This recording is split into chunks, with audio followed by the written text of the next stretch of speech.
Senator Lindsey Graham said Wednesday that he pitched District Court Judge J. Michelle Childs to the White House counsel's office this week and warned that voting to support another pick would be much more problematic for him. I told them what I've been saying publicly, that Michelle Childs is well known in South Carolina. There's a lot of support among Republicans, Democrats who practice law in South Carolina. I've known her and I think she's a quality person, someone I could see myself supporting, Graham told reporters, recounting the conversation that took place on Tuesday night. I was just telling them I think she's a good candidate. She would get a lot of bipartisan support if she did well at the hearing, Graham added.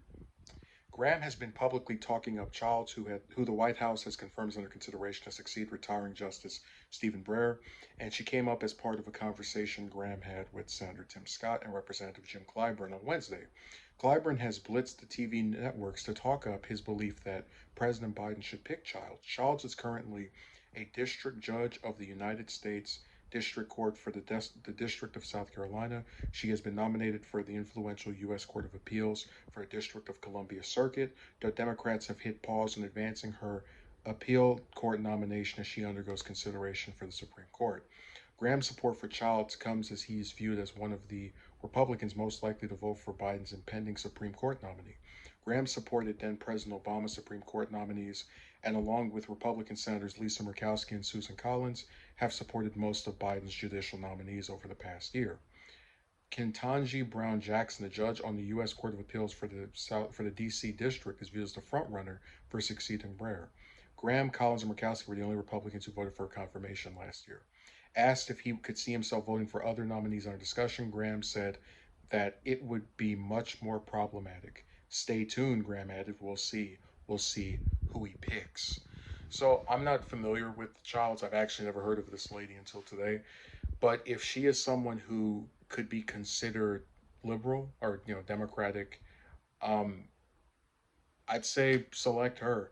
And as much as I would love for a progressive person to be the one that Biden picks, one, he probably doesn't want to pick anyone progressive because he's not progressive himself, but also because it's going to get saddled with the whole, oh, they're trying to impose their views on the system. And really, I'm not someone who wants to see any of these different office holders fail. And what I mean by that is, I'm not going to cheer if Biden selects someone who is not as awful as who some of these Republicans would pick, and then they don't get advance because they happen to not have enough votes to just barely skirt through the confirmation process. So if Childs happens to be someone who can get him at least most of the Democrats to support his pick, like 45, 46, 47, and then get three Republicans as well, or maybe get all of the Democrats except probably Manchin and Sinema, because they're the ones who usually are opposed to anything Biden does, along with some Republican votes, I would be completely fine with that. I just hope I learn more about her if she gets selected and we find out if this is truly going to be this big. Because the only thing I would push back on Graham a little bit on is his belief that selecting her would lead to this, bipartisan support. I see, and this article points out, only three senators, Graham, Collins, and Murkowski, have supported these lower court picks of Biden over the past year with any consistency from the GOP. So I have no doubt that even if this lady is picked, you're probably still only going to get a handful of Republicans. I would be shocked if it's more than five.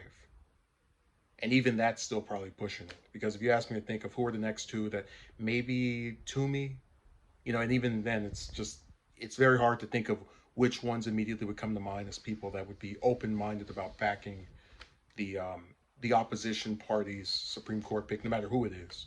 So I'm all for this selection if it actually can pass, and if Graham will support it, and if she's someone who is liberal leaning.